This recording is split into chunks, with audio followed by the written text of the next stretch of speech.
Migrants are still coming to America, even as America sends thousands back home.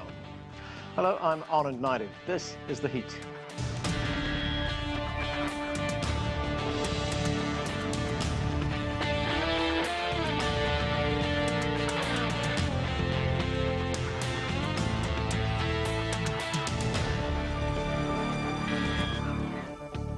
They come for a host of reasons: to escape poverty, corruption, violence, and most recently, extreme weather.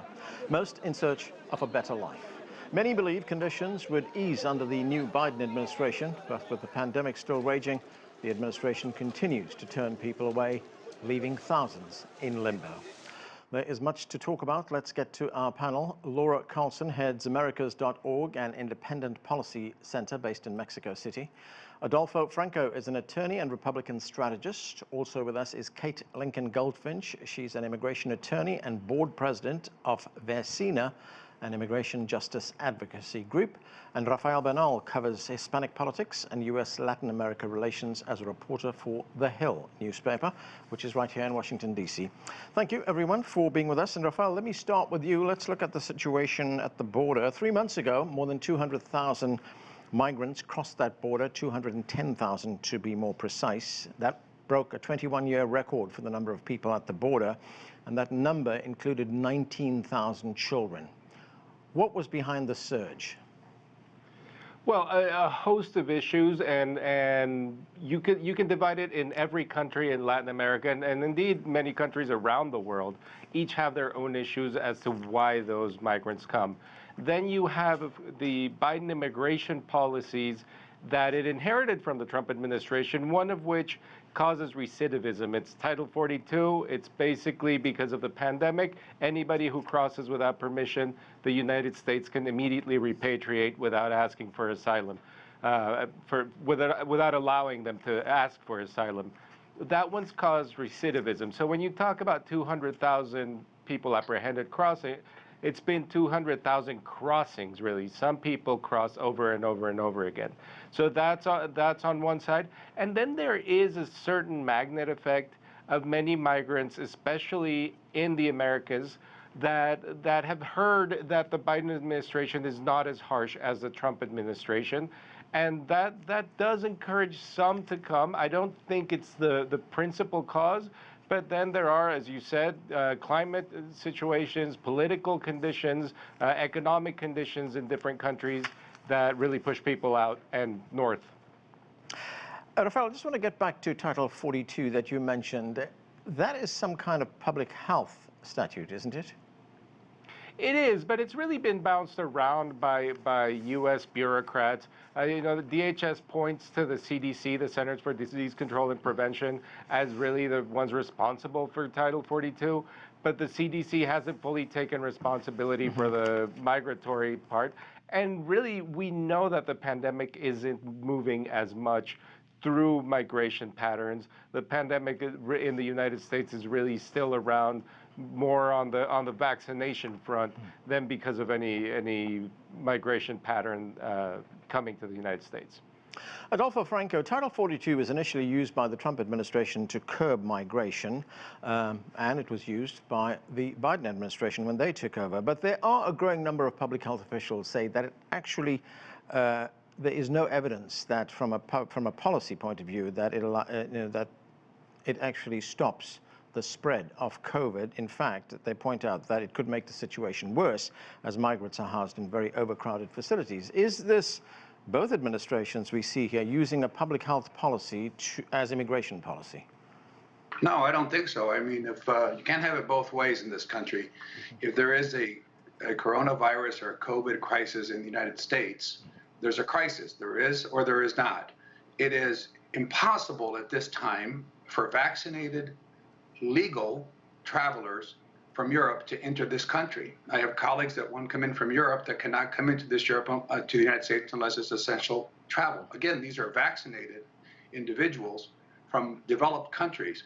It's far easier to come into this country illegally than it is legally in terms of health requirements. So I think it's an absolute absurdity to be calling for these radical mandates all employers over a certain number, 150, need to have everyone vaccinated and all these high standards, but you have hundreds of thousands of people that come across the border willy-nilly, quite frankly, aren't tested, and absolutely Title 42 should be applied.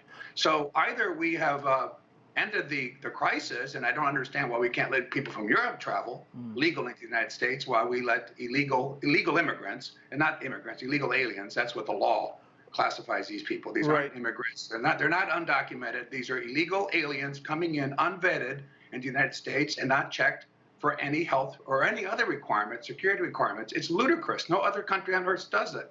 But Adolfo, there are people arriving at the border with genuine grievances, and getting back to Title 42, I'm wondering whether that was an abuse of that policy, again, in place of any kind of immigration policy. Well, the statute, of course, dates back decades to the Roosevelt administration, Franklin Roosevelt administration, and it is precisely a public health crisis. And if we don't have one now, I don't know when we've had it in recent history, maybe 100 years ago. So it's an absolutely appropriate policy to apply for both administrations. And I venture to say you're absolutely right. Yeah. Both Democratic and Republican administrations see it. I think it was more enforced more vigorously, not as the Biden administration does, which is done symbolically. But I don't understand the comment about grievances by migrants. These are individuals that are trying to enter our country illegally, have no right to do so. In fact, your report was excellent at the beginning of this program today, when you said the list of grievances, the climate's a new one, by the way, but all this about economic woes and better life and desperation and so forth, that's a human tragedy, I understand that, but our law does not allow that as a basis to immigrate in terms of political asylum. There are legal channels to immigrate, those should exercise, not the guise of political asylum, which very few of these people, except Cubans and some other groups, would under our current law qualify. Okay, let me go to Laura in Mexico City. Laura, the United States Secretary of State Antony Blinken, he was recently in Mexico, where he warned Haitian migrants not to come to the U.S. border. Here is part of what he had to say. Let's listen. We are determined that as we enforce our laws, we do so fully respecting the human rights and the dignity of all people, including those who may be seeking to enter the United States as irregular migrants. That is the fundamental basis upon which we're proceeding, and we are determined to do that. So, Laura, listening to Antony Blinken there, is that going to be enough to deter people from coming to the border? Well, first, Anand, I have to go back to this statement very briefly on Title 42, because 300 health professionals from around the country signed a letter, and they said, you cannot do this in our name. In fact, the CDC, even during the Trump administration in March of 2020, when this obscure title that has never been used for immigration purposes in the past was dug up by Stephen Miller to apply to blocking legal asylum requests, the CDC said, we can't entirely back this up. There's no health justification to using Title 42 to block asylum requests. So we have to be very clear on that, because the expulsions are causing immense human suffering, and they're denying the international right to asylum. Now, obviously, it's ridiculous for both Kamala Harris to go to Guatemala and for the statements to come out in the Mexico visit telling people not to come to the United States. These people are not coming because one day they woke up in the morning and said, I think I'll migrate to the United States and maybe I'll make some more money there. These are people, the number one group are Hondurans, the number two group now are Haitians, that are coming out of dire situations. That's also why we see people returning despite the hardships on the immigration trail, and it's because it's even more dangerous where they come from. So we've developed a foreign policy in the United States. In Haiti, for example, it's the United States that has propped up illegal governments in Haiti that have caused the political violence that many people are fleeing from now. not to mention the fact that the poor country has been buffeted by hurricanes, by earthquakes, and by all sorts of economic disadvantages. These people have a right to be heard in terms of their need to find a safe place to live. And the same is true of Honduras. The United States government has supported Juan Orlando Hernandez, who has repressed his own people. We've seen these, we talk to these people every day as they come up through Mexico. We know their stories, and this was not a whim. They're fleeing very real and dangerous situations. Okay, Adolfo, a very quick response from you. Well, a couple of things. That's a nice philosophical statement, but it's inconsistent with our law, with all due respect. The fact that you live in dangerous conditions, in undesirable conditions, and bad human conditions is not a basis for political asylum. It just isn't. They're trying to make a new case. They're trying to fashion new ways to approach this, but that is exactly not the case. Again, that might be something proposed to change the laws of the United States, but they are not current laws of the United States. That's an important point to underscore.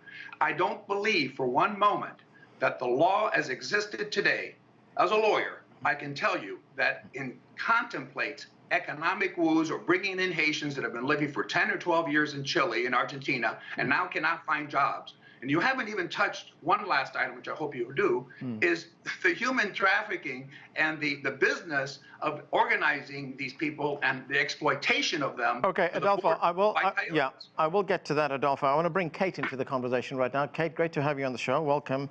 Well, let's look at the situation right now, Kate. The United States expelled more than 7,000 Haitian migrants back to Haiti on 65 flights. That took place from mid-September to the beginning of October. Were those expulsions legal?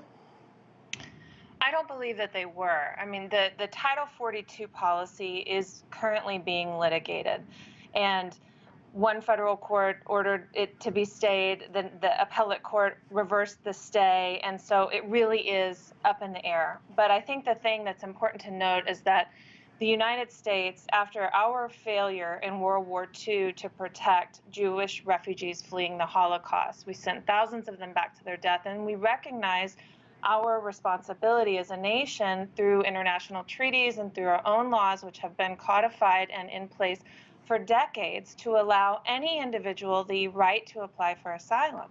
And the asylum law requires that an applicant be here. They be at our border or inside our borders to seek asylum.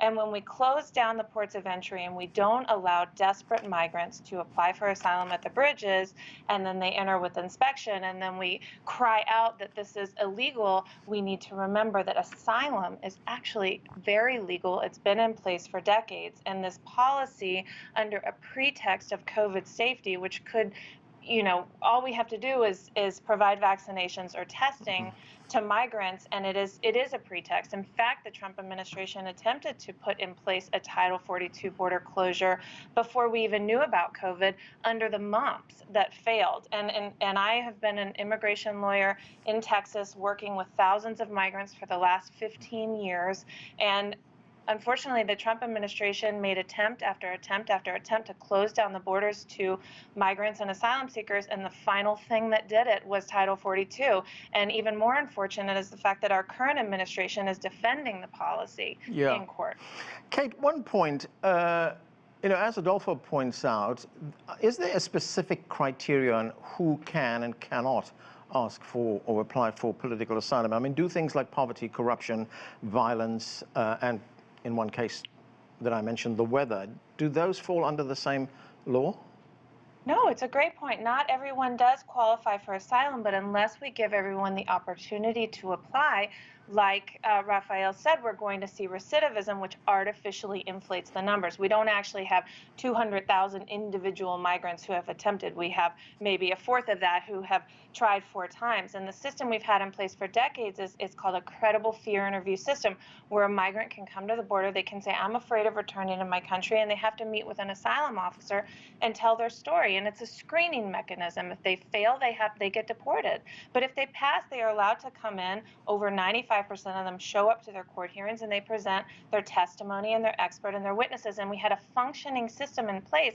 And the truth is, it's quite simple. We just need to return to the system that we had, and we give people the opportunity to apply. And I don't think anyone here is arguing that every single person should be able to get asylum, but everyone has the right to seek asylum. Rafael, those expulsions, the Haitians were expelled back to Haiti. The Biden administration's special envoy for Haiti, Daniel Foote, he resigned over those expulsions. We also saw at that time pictures of border guards using horse reins as whips. It caused a lot of controversy at the time. This was President Biden's response to what we saw and heard at the time. Let's listen. Of course, I take responsibility. I'm president, but it was horrible what to see, as you saw. To see people treated like they did, horses barely running them over, people being strapped, it's outrageous. I promise you, those people will pay. They will be, an investigation underway now, and there will be consequences. There will be consequences. It's an embarrassment, but it's beyond an embarrassment. It's dangerous. It's wrong.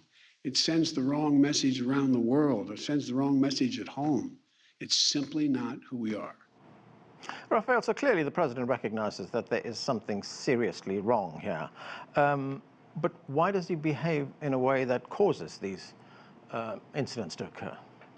Well, I think that's the most fascinating point of this. There's an obvious tension in American politics and in American civil service, public service, as to what constitutes legality in immigration. Let me explain that. I mean, clearly, as Adolfo has pointed out, one side of American politics believes Title 42 should be implemented aggressively and people should be immediately expelled. The other side doesn't believe that as aggressively.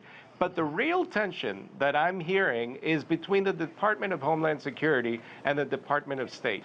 A lot of civil service people in the Department of State who work on asylum, who work on refugee claims, they believe that the way to implement the American law is by processing these asylum claims. On the DHS side, you have a more law enforcement-centric perspective where they believe that people, if they cross the border without permission, they should get kicked out. So there's a real tension there. And Biden has to manage this tension. He's got, of course, political considerations. He can't be shown to be, sort of the open borders Democrat that the Republicans want to paint him as. But he also has to have humanitarian considerations.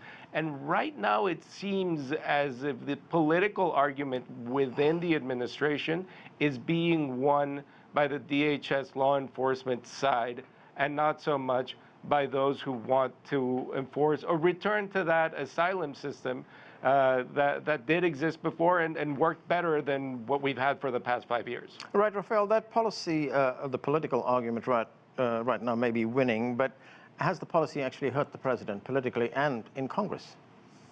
I believe it has, because it shows the reason former President Trump, sort of derived strength from his application of immigration, although it was not his most popular policy, although a majority of Americans didn't agree with him, is he said he was going to do something and he did it exactly as he said he would.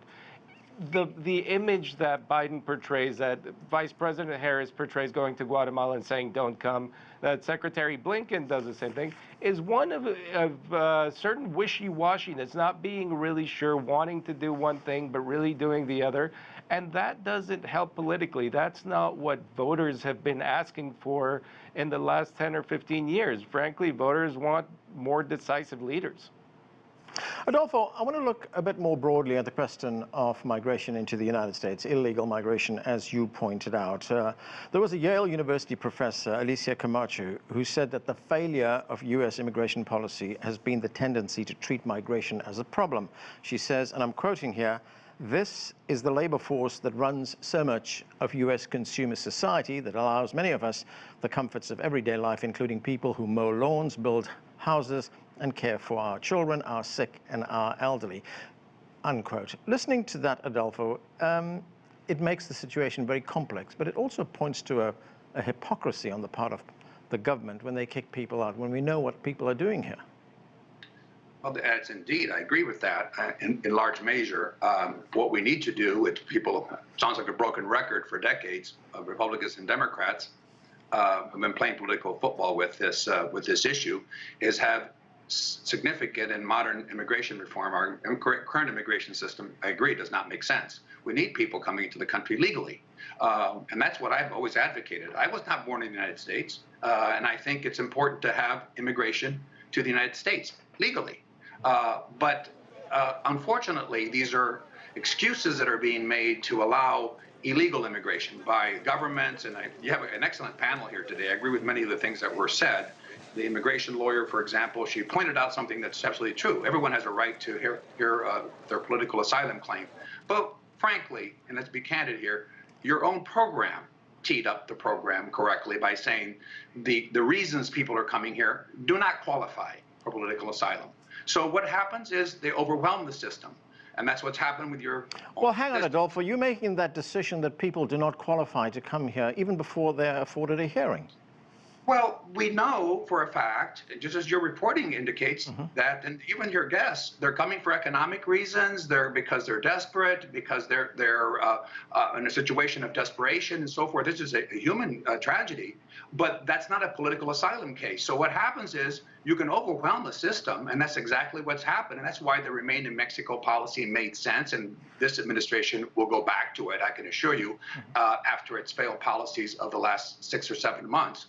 The political equation has been made. This isn't an infighting between departments. This is being decided by senior people like Mike Donnellan in the White House that are giving the political advice when the president is at 38% approval rate on a Quinnipiac poll, and the president is underwater significantly on immigration. This is being driven by the politics of it. So you're going to see a far stronger stance and posture by this administration to correct what's happened in the last 6 or 7 months. Most Americans view as a disaster. Right. I want to get back to Kate. Kate, what's your response to what you've just heard? Well, I think you made a great point that everyone needs to be able to apply for asylum. There is a due process along with it, and we don't know each individual's history. They have to show that they have a fear of persecution based upon a protected ground, their race, their religion, their nationality, their political opinion, their membership in a particular social group. And we don't know which group of this group of Haitian migrants came because of political persecution. And we're expelling Venezuelan political refugees. We're expelling Cubans. You know, and this is a small fraction of what's happening in the broken immigration system that is truly broken on all fronts. But you know, these policies, I think, are creating more confusion and chaos at the border, and the cartels have seized upon vulnerable migrants, and the policies not only have led to the rape, the kidnapping, the deaths of migrants, but it has created, you know, just so much more confusion and difficulty for this administration. Right, Kate, you work as an immigration attorney. You work within the system, the legal system, the judicial system. Are you finding that politics is actually really complicating your job? Well, absolutely. I mean, this is such a hot button issue. It's the reason, because people get so worked up about immigration. It's the reason that we haven't been able to have immigration reform in decades, since the 80s, and things have only gotten worse since 9/11. Congress can't even get you know, a legislation passed for the Dreamers, and there's litigation about the Dreamers and the undocumented population in the United States. And everyone who looks at this agrees that the U.S. has an aging economy with a need for immigrant labor, and that immigrants actually provide more jobs than they take, and yet we can't get anything passed, and there's just so much battling over this instead of coming to the table with, you know, with all of us agreeing upon one thing, which is that we need a system that reflects the needs of our economy. Yeah. Laura, let's look at the situation in Mexico. According to Mexico's top asylum official, the country could see asylum applications jump by at least 70% this year from the numbers in 2019. Haitians are the biggest group that are seeking asylum in Mexico right now, but what we know is that many of them don't meet the criteria under current rules in Mexico. How are the rules different in Mexico? Well, first of all, actually, Hondurans are still the #1 group with 38% and Haitians with 26%, but there's been a huge increase in Haitians because it wasn't a migration that we saw at these levels before. The rules in Mexico, they've changed over time, and they have changed primarily in order to reflect some of the contention policies in the United States. This has had a terrible impact on migrants coming through the country and on being able to develop a sovereign humanitarian approach to immigration throughout the country. Right now we see Haitians who are applying for asylum in Mexico and no longer trying to go to the United States because what they're seeking is safety, somewhere to have a place where they can raise their families, where they can live safely, where they can simply survive. And that's why we've seen this uptick in applications for asylum within Mexico instead of taking the risky next step to go to the United States. Other than that, there are looking more into the possibility of having things like humanitarian visas, of other legal ways in which people can stay within the country, can begin to work within the country, but there's still a long ways to go in terms of rationalizing that whole system. And part of the problem in doing that has to do with the pressure that's coming directly from the United States to maintain this contention policy over humanitarian concerns. Rafael, I've just got a minute left. Just a few months ago, although it seems like it was a lot longer, the Biden administration touted a policy in Central America where they said they're going to start investing more money in the countries of Central America to create more opportunities there, mainly job opportunities, to stop people moving north to the border. What is the status of that policy right now? I do understand they are investing certain money. They are giving contracts, especially through USAID, which is the right move. But there is debate over whether they're listening to civil society in those countries, and that's the error that's happened in Central America. That's the error that happened in Haiti, most definitely, and that really speaks to the United States' role in pushing migrants out of the countries and then complaining when they arrive stateside. Adolfo, still got a bit of time. The midterm elections are only a year away. How big an issue is this going to be? It's going to be a huge issue. It was a huge issue in 2016. President Trump would never have been elected without the immigration issue. It's an unmitigated disaster in terms of even the perceptions and the pictures that are coming through for the American people. So all the polling indicates that it was a political, not only an earthquake for the Democrats, I think it's the Achilles heel. When you have the likes of Bill Maher on the left in this country, a commentator saying is a disaster, and they need to change the policies, they're paying heed. I will say one last thing. I ran the USAID program and the George W. Bush administration. Right. For Central America, Mexico, Haiti, the entire region. I provided billions of dollars. It made no effect on illegal immigration. Okay. We are going to have to leave it there. Thanks to all of you for being with us. That is it for this edition of The Heat. I'm Anand Naidu in Washington, D.C. Thanks for watching.